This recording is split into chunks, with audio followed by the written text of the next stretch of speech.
Hello नमस्कार दोस्तों, मैं सचिन पाल स्वागत करता हूं आपके अपने प्लेटफॉर्म नॉलेज की स्टोन पर। उम्मीद करता हूं कि आप सभी स्वस्थ होंगे और अच्छे होंगे। देखो, आज की इस वीडियो में मैं कट ऑफ प्रिडिक्शन करने वाला हूं एनटीपीसी ग्रेजुएट लेवल का जो एग्जाम हुआ था।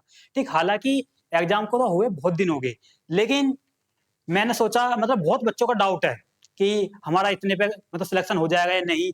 ठीक, हालांकि जो प्रिडिक्शन होती है वो तो प्रिडिक्शन ही होती है, उस पर कोई मेजर आप कोई एक्शन नहीं ले सकते। वो प्रिडिक्शन तो फेल भी हो सकती है, पर लेकिन हमें इस बात का अंदाजा लग जाता है कि यहाँ तक अगर हमारे नंबर है तो शायद हम सेफ हैं, हम CBT 2 के लिए क्वालिफाई कर सकते हैं, तो हमें तैयारी करनी चाहिए या नहीं। और मानो किसी के ज्यादा नंबर कम है तो वो तो वैसे ही उन्हें करनी नहीं चाहिए, और किसी के ठीक ठाक है तो उन्हें तो करनी ही चाहिए। तो लेकिन अब हम थोड़ा सा देख लेते हैं। जैसे मैं बताऊं, अब हमारे पास रैंक मित्रा का डाटा है, इसका जो क्रेडिट जाता है, जो डाटा है हमारे पास लगभग कितने 4,22,000 बच्चों का डाटा हमारे पास। ठीक, इसका क्रेडिट जाता है रैंक मित्रा को, क्योंकि उसी वेबसाइट पर से मैंने उठाया है वहां से। ठीक, वहां पर ज्यादातर बच्चे चेक कर लेते हैं अपनी आंसर की वहां डालकर अपनी रैंक वगैरह चेक कर लेते हैं, तो वहां से हमें एक अच्छा आइडिया मिल जाएगा कि यहाँ तक हमारी कट ऑफ जा सकती है। और मैं आपको बताऊं, मैं सिर्फ चंडीगढ़ और कोलकाता, ये जो दो जोन है, चंडीगढ़ और कोलकाता जोन, इनकी ही कट ऑफ का प्रिडिक्शन करूंगा, और बाकी का नहीं करूंगा, क्योंकि और बाकी करूंगा तो बहुत लंबी वीडियो हो जाएगी। अगर आप कहोगे तो मैं नेक्स्ट वीडियो में बता सकता हूँ और जोनों का। अगर जिन बच्चों का ये जोन है चंडीगढ़ या कोलकाता, तो वो इस वीडियो को पूरा कंप्लीट देखिएगा, ठीक है। और मैं आपको बता दूं, क्योंकि जो आरआरबी एनटीपीसी है, तो इसका कट ऑफ का प्रिडिक्शन करना कोई इजी नहीं है। हालांकि एसएससी सीजीएल वगैरह का आसानी से प्रिडिक्शन किया जा सकता है, लेकिन एनटीपीसी का नहीं किया जा सकता, क्योंकि एनटीपीसी में 21 जोन है और हर जोन वाइज अलग कट ऑफ जाती है। तो ऐसा तो नहीं है कि पूरे की कट ऑफ एक बनेगी, नहीं, तो जोन वाइज जाती है, तो जोन के ऊपर डिपेंड करेगी ना। अगर आपके पास जोन का डाटा है तभी आप कट ऑफ का प्रिडिक्शन कर सकते हो, आपको 21 जोनों का एनालिसिस करना पड़ेगा जब आप प्रिडिक्शन कर सकते हो। तो इसलिए इसका थोड़ा सा कैड़ा काम है, कह सकते हो। ठीक, इतना आसान नहीं है इसका कट ऑफ प्रिडिक्शन करना एनटीपीसी का। तो देख सकते हैं 4,22,000 बच्चों का डाटा है, और आप यहाँ देख सकते हैं टोटल है। ठीक, 90 मार्क्स प्राप्त करने वाला सिर्फ एक ही स्टूडेंट है, और 85 से ऊपर 86 स्टूडेंट है, 80 से ऊपर 1521 स्टूडेंट है। हालांकि इसका कोई मतलब नहीं है, क्योंकि हमें सिर्फ जोन से मतलब है। एनटीपीसी की कट ऑफ के लिए हमें सिर्फ जोन से मतलब होना चाहिए, क्योंकि जोन वाइज जाएगी ना कट ऑफ, तो कितनी वैकेंसी है उस पर डिपेंड करेगी। ठीक, और इसमें जोन, हर जोन में अलग कट ऑफ जाएगी। जैसे तो कुछ जोन ऐसे रहेंगे जहां बहुत कम कट ऑफ जाएगी, जैसे 60 के आसपास। ठीक, और कुछ जोन ऐसे भी होंगे जहां कट ऑफ जाएगी 80 के आसपास। ठीक, और कुछ जोन ऐसे होंगे जहां जाएगी 60 के आसपास। तो इसलिए एनटीपीसी कट ऑफ प्रिडिक्शन करना कोई इजी काम नहीं है। देखो, जैसे मैंने ये शिफ्ट वाइज भी लगा दी है, आप देख सकते हैं यहाँ से कि हार्ड शिफ्ट कौन सी है और इजी शिफ्ट कौन सी है। ठीक, ये सीक्वेंस वाइज है। जो 5 तारीख की जो 4:30 बजे जो एग्जाम हुआ था, यानी थर्ड शिफ्ट, वो सबसे हार्ड शिफ्ट थी। ठीक, इसी ये सीक्वेंस वाइज है, सबसे पहले हार्ड, फिर उससे कम हार्ड। ठीक, तो इस प्रकार है। और मैं जो कट ऑफ बताऊंगा वो नॉर्मलाइज कट ऑफ बताऊंगा, नॉर्मलाइज। क्योंकि अगर मैं रो कट ऑफ बताऊं, रो मार्क्स के बेस पर, तो उसमें भी बहुत ज्यादा कंफ्यूजन हो जाएगा। क्योंकि मानो किसी का हार्ड शिफ्ट में एग्जाम है, किसी का इजी शिफ्ट में एग्जाम है। ठीक, मैंने बता दिया, अगर जैसे चंडीगढ़ जो में मैंने बता दिया कि यूआर की कट ऑफ जाएगी 70। ठीक, अब भी तो कंफ्यूजन है। मानो किसी बच्चे के तो 8 नंबर बढ़ सकते हैं, किसी के 10 नंबर बढ़ सकते हैं, और किसी के ऐसा भी हो सकता है कि 2 नंबर बढ़े। ठीक, तो तब भी तो वो नहीं पढ़ा सकता कि मेरे यू कट ऑफ क्लियर होगी कि नहीं। ठीक है, तो हमने एक जो इजी शिफ्ट है उसे हमने बेस मान लिया, उसी के आधार पर मैंने ये नंबर भी लिख दिए हैं कि जैसा हार्ड शिफ्ट है उसमें 11 नंबर बढ़ सकते हैं, इस वाली शिफ्ट में 11 नंबर बढ़ सकते हैं, इस वाली शिफ्ट में 10 नंबर बढ़ सकते हैं। तो आप यहां से देख सकते हैं कि आपकी शिफ्ट कौन सी है और आपके नंबर कितने बढ़ेंगे। हालांकि इतने कुछ पता नहीं कितने नंबर बढ़ेंगे, पर ये रफ आइडिया कि इतने के आसपास तो आपके बढ़ेंगे। कि जैसे मानो किसी का हार्ड शिफ्ट में एग्जाम है तो उसके इतने नंबर तो बढ़ेंगे, 10 या 11 के नंबर आसपास। और मानो किसी का जैसे इजी शिफ्ट में एग्जाम है, ठीक, तो उनके 2 बढ़ सकते हैं, 1 बढ़ सकता है। ठीक है, तो यहां से आप आइडिया लगा सकते हैं कि आपके नंबर कितने बढ़ सकते हैं। और लगभग एनटीपीसी की अगर मैं बात करूं तो इतने नंबर तो बढ़ेंगे ही। जैसे हार्ड शिफ्ट में उसमें 12 नंबर, यानी 11-12 नंबर तो आसानी से बढ़ेंगे, 12 प्लस ही बढ़ेंगे वैसे। ठीक, यानी कि 12 नंबर तो आसानी से बढ़ेंगे, जो हार्ड शिफ्ट में उसमें 12 प्लस ही बढ़ेंगे, और जो इजी शिफ्ट में उसमें 1 या 2, ठीक, इतने बढ़ेंगे। जो इजीएस्ट है उनकी बात कर रहा हूं मैं, क्योंकि जो इसका फॉर्मूला होता है नॉर्मलाइजेशन का, ठीक, आरआरबी का अलग होता है और एसएससी का अलग होता है, ठीक।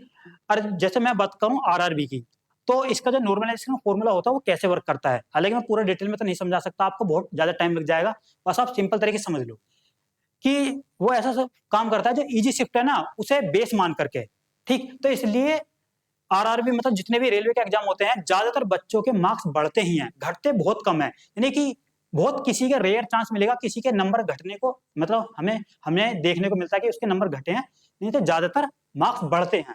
लेकिन एसएससी में मार्क्स घटते भी हैं और बढ़ते भी हैं, ठीक, क्योंकि वो जो बेस शिफ्ट मानता है, उसका जो नॉर्मलाइजेशन का फॉर्मूला है, उसके अनुसार बेस शिफ्ट जो मानी जाती है वो एवरेज शिफ्ट को मानी जाती है, ठीक। और रेलवे में वो बेस शिफ्ट इजी शिफ्ट को, ठीक, इस अनुसार इनका फॉर्मूला काम करता है अलग अलग, रेलवे का भी और एसएससी का भी। तो आप इस प्रकार देख सकते हैं, मतलब पहले आप अपने मतलब शिफ्ट वाइज मार्क्स देखे कितने बढ़ सकते हैं, ठीक, यहां से देखिए, देखो पहले आप देखो कि आपका कौन सी शिफ्ट में एग्जाम है, ठीक, और फिर देखो कि आपके मार्क्स कितने बढ़ेंगे, और उसके अनुसार आप देखना कि जो मैं कट ऑफ बता रहा हूं कि आप वहां तक पहुंच पा रहे हैं कि नहीं। अगर आप वहां तक पहुंच पा रहे हैं तो शायद आपका एग्जाम क्लियर हो जाएगा, ठीक, आप सीबीटी 2 के लिए क्वालिफाइंग कर जाएंगे। अब बल्कि आपके 3-4 नंबर कम है तब भी आप तैयारी कीजिए, क्योंकि वो प्रिडिक्शन है, प्रिडिक्शन फेल भी हो सकती है, ठीक है, क्योंकि हमारे पास पूरा तो डाटा है नहीं, ये तो सिर्फ कितना 4,22,000 बच्चों का डाटा है, ठीक। लेकिन एक्चुअल जो डाटा है तो रेलवे के पास है, जितने बच्चों ने एग्जाम दिया है लगभग 30 लाख, यानी 30 लाख बच्चों ने एग्जाम दिया है, तो वो तो रेलवे के पास है ना एक्चुअल डाटा तो। लेकिन हम यहाँ से एक रफ आइडिया लगा सकते हैं, ठीक। तो सबसे पहले आप देखिए आपका कौन सी शिफ्ट में एग्जाम है यहाँ, और देखना कि कितने नंबर आपके बढ़ सकते हैं,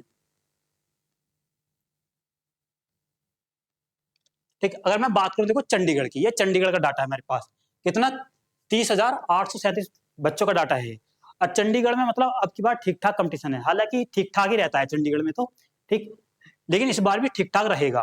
और आप देख सकते हैं, जैसे चंडीगढ़ की मैं थोड़ी सी बात करूं, ये है चंडीगढ़ की वैकेंसी, क्योंकि वैकेंसी भी डिपेंड करती है किस जोन में कितनी वैकेंसी है और कितने बच्चे ने फॉर्म भरा है वहां। देखो टोटल वैकेंसी है चंडीगढ़ में 410, कितनी वैकेंसी है 410, तो 15 गुना कैंडिडेट लिए जाएंगे सीबीटी 2 में, तो इसका 15 गुना निकालेंगे तो वो हो जाएंगे 6150, तो 6150 बच्चे क्वालिफाई करेंगे सीबीटी 2 के लिए। और उसमें आप देख सकते हो मतलब यूआर के करेंगे 3420, क्योंकि यूआर में वैकेंसी है 228, और ओबीसी का करेंगे हमारे 975, ठीक है। अगर मैं यही देखूं मतलब इस डाटा के अनुसार, आप देख सकते हो जैसे यूआर है, यूआर में 3420 बच्चे पास होंगे, ठीक है। तो अगर मैं इस डाटा के अनुसार देखूं तो 3420 यानी इनके बीच में आएगा 3420, ठीक, मतलब कह सकते हैं यानी 72 नंबर के आसपास 3420 बच्चे मिल जाएंगे इस डाटा के अनुसार, ठीक है, 72 नंबर के आसपास।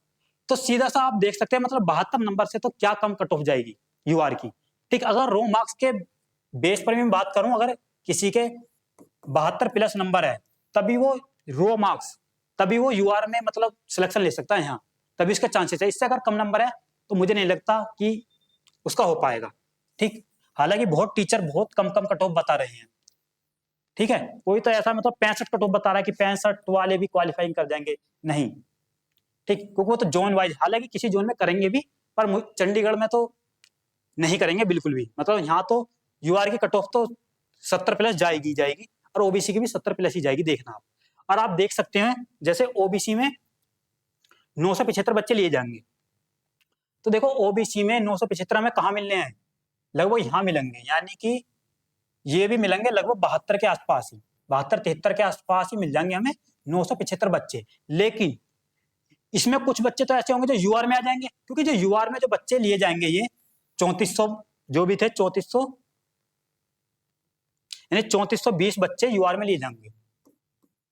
तो 3420 जो बच्चे होंगे वो कुछ ओबीसी के होंगे, कुछ ईडब्ल्यूएस के होंगे, कुछ एससी के होंगे, कुछ एसटी के होंगे, क्योंकि जो यूआर की कट ऑफ क्लियर करेंगे वो तो इसमें ही आ जाएंगे सारे के सारे, ठीक। और जो बाकी बचेंगे, जैसे मैं बात कर रहा हूँ कि यहाँ 975 लिए जाएंगे ओबीसी के बच्चे, कितने 975, ठीक। और 975 हमें यहाँ देखने को मिल रहा है, यानी 72-73 नंबर के आसपास 975 बच्चे मिल जाएंगे उन्हें। ठीक। लेकिन इनमें से बहुत बच्चे तो ऐसे होंगे जो यूआर में चले जाएंगे, तो इसका मतलब ये नहीं है कि जो 975 मतलब इनसे जो नीचे के बच्चे बचेंगे, ठीक, वो अपने कैटेगरी का फायदा उठाएंगे ओबीसी के, क्योंकि वो तो जो यूआर में चले जाएंगे वो तो यूआर में कंसिडर माने जाएंगे फिर। ठीक है।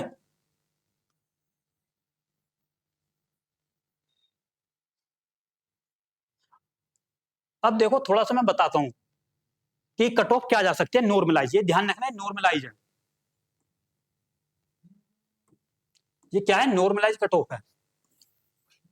ठीक। तो मेरे अनुसार जो जा सकती है चंडीगढ़ की, वो यूआर की जा सकती है 80। ठीक है।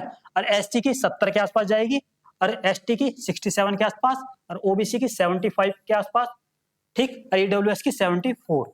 इसमें प्लस माइनस 3 का एरर भी कर सकते हो, मतलब अगर आपके प्लस माइनस 3 भी हैं तब भी आप मतलब लगा सकते हैं अंदाजा कि हम कट ऑफ क्लियर कर पाएंगे नहीं। और ये प्रिडिक्शन है, ठीक, ऐसा नहीं कि यही जाएगी, इस बात का ध्यान रखना, ये बिल्कुल फेल भी हो सकती है, इसमें ऊपर नीचे बहुत देखने को मिलेगा आपको। लेकिन मेरा जो अंदाजा कह रहा है वो ये कह रहा है कि यहाँ तक जाएगी। और ये ध्यान रखना है नॉर्मलाइज्ड है। पहले आप अपने वहां जो मैंने बताए थे आप नंबर देखो कि आपके नंबर कितने बढ़ रहे हैं। ठीक। फिर उसके अनुसार देखो कि आप यहाँ इस रेंज में आ रहे हैं कि नहीं, चंडीगढ़ वाले बच्चे। ठीक। अगर आप इस रेंज में आ रहे हैं तो मेरे अनुसार आप शायद सीबीटी 2 में, यानी सीबीटी 2 के लिए क्वालिफाइंग कर जाएंगे। आप अपनी तैयारी को जारी रखिए। अगर मानो कुछ बच्चों के इससे कम नंबर भी हैं, इन कट ऑफ से कम भी हैं, तब भी उन्हें तैयारी करनी है, क्योंकि कुछ पता नहीं, क्योंकि ये प्रिडिक्शन है। ठीक है। अब देखो अगर मैं बात करूं कोलकाता जोन की, देखो ये कोलकाता जोन का हमारे पास डाटा है। अरे इस बार मतलब कोलकाता जोन में सबसे ज्यादा वैकेंसी थी और सबसे ज्यादा ही फॉर्म फिलअप हुई, इस बात का ध्यान रखना। देख सकते हैं मतलब हमारे पास जो डाटा मिला 83,000 बच्चों का डाटा है। ठीक। 83,000 बच्चों का डाटा है हमारे पास कोलकाता में। और कोलकाता में वैकेंसी कितनी है, देखो ये वैकेंसी चार्ट, यानी टोटल वैकेंसी हमारे पास ये रही 20,730। ठीक। सॉरी 1,382 वैकेंसी है, लेकिन जब इसका 15 गुना करेंगे तो 20,730, यानी इतने बच्चे क्वालिफाइंग करेंगे सीबीटी 2 के लिए, 20,730 बच्चे। और इसमें से आप देख सकते हैं मतलब यूआर के जो क्वालिफाइंग करेंगे, क्योंकि 628 वैकेंसी है, तो 9,420, यानी यूआर में 9,420 क्वालिफाई करेंगे। और ओबीसी की बात करूं तो 4,935, यानी लगभग 5,000 के आसपास बच्चे ओबीसी में क्वालिफाइंग करेंगे। और जैसे 9420 यूआर में कितने क्वालिफाइंग करेंगे, 9420। तो देख सकते हैं मतलब अगर मैं यूआर की बात करूं तो 9420, यानी कि कहां मिल रहा है, यानी कि 9,420 देखो इनके बीच आएगा। ठीक। 9,420, यानी लगभग यहां के आसपास आएगा। ठीक। तो देख सकते हैं मतलब यूआर में हमें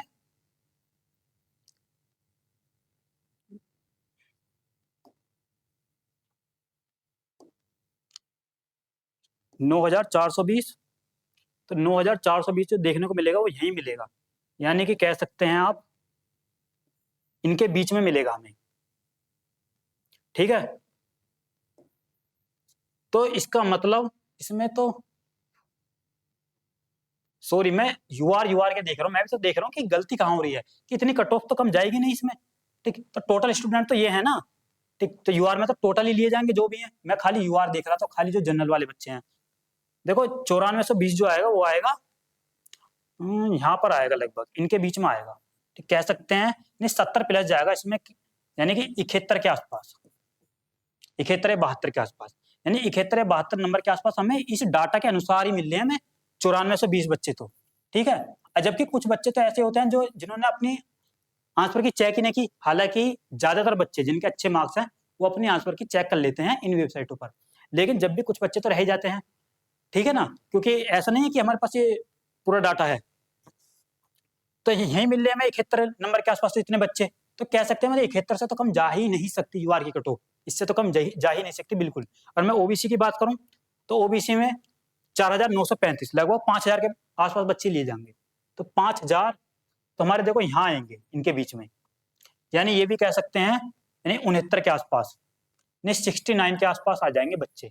तो 69 के आसपास तो ओबीसी वाले बच्चे मिल रहे हैं हमें, ठीक, पूरे कंप्लीट, हालांकि पूरे नहीं, क्योंकि कुछ बच्चे तो इसमें पहुंच जाएंगे जो यूआर में कंसीडर हो जाएंगे, जिनकी कट ऑफ यूआर वाली क्लियर हो जाएगी, क्योंकि यूआर में जो बच्चे होते हैं ना, सारे होते हैं वो, ओबीसी के भी, ईडब्ल्यूएस के भी, जो भी बच्चा चाहे किसी भी कैटेगरी का हो, अगर वो यूआर की कट ऑफ क्लियर कर देगा तो यूआर में कंसीडर हो जाएगा।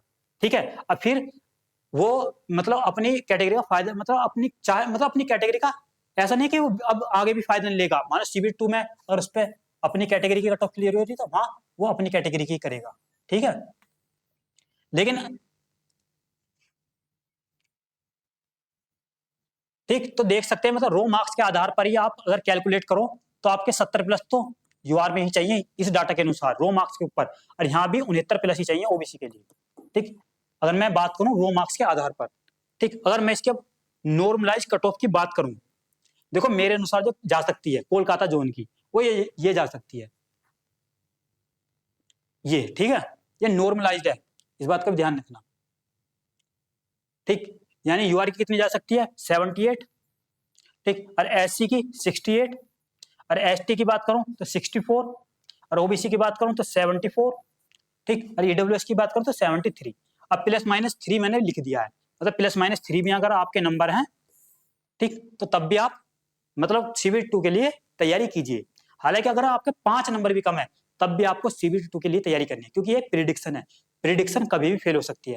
और ऐसा नहीं है कि मानो मैंने बताया कि 74 जाएगी, ठीक, ऐसा भी तो हो सकता है कि इसकी 78 चली जाए या 80 चली जाए ओबीसी की, तो ऐसा भी हो सकता है, क्योंकि नॉर्मलाइज तो मैंने जो माना वो लगभग 0 से 11 नंबर, यानी कि जो नॉर्मलाइजेशन होगा इनके बीच होगा, यानी कि मैक्सिमम 11 मिनिमम 0। लेकिन ऐसा भी तो हो सकता है मतलब नॉर्मलाइजेशन जो हो वो ऐसा हो 5 से 16 के बीच।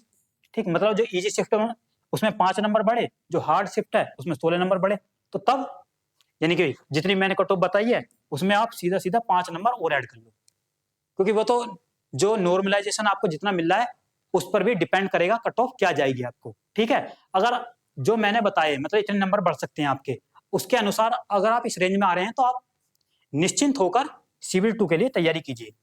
ठीक है, क्योंकि आपके चांसेस है कि आप सीबीटी 2 में पहुंच जाएं आसानी से। तो देखो यही था, मतलब 2 जोन की मैंने कट ऑफ बताई है। ठीक है, और जोन की भी बता सकता हूँ, और आप मतलब अगर आपको वीडियो अच्छी लगी, अगर आपको लगा कि शायद मतलब मेरा एनालिसिस ठीक है कुछ हद तक, ठीक है, जो भी मैंने अपने हैंड पर जो भी एनालिसिस किया है वो कुछ हद तक ठीक है, तो आपको लगता है तो कमेंट सेक्शन में बताइए, मैं और भी जोन की बता दूंगा। तो ठीक है, मिलते हैं नेक्स्ट वीडियो में। थैंक यू दोस्तों।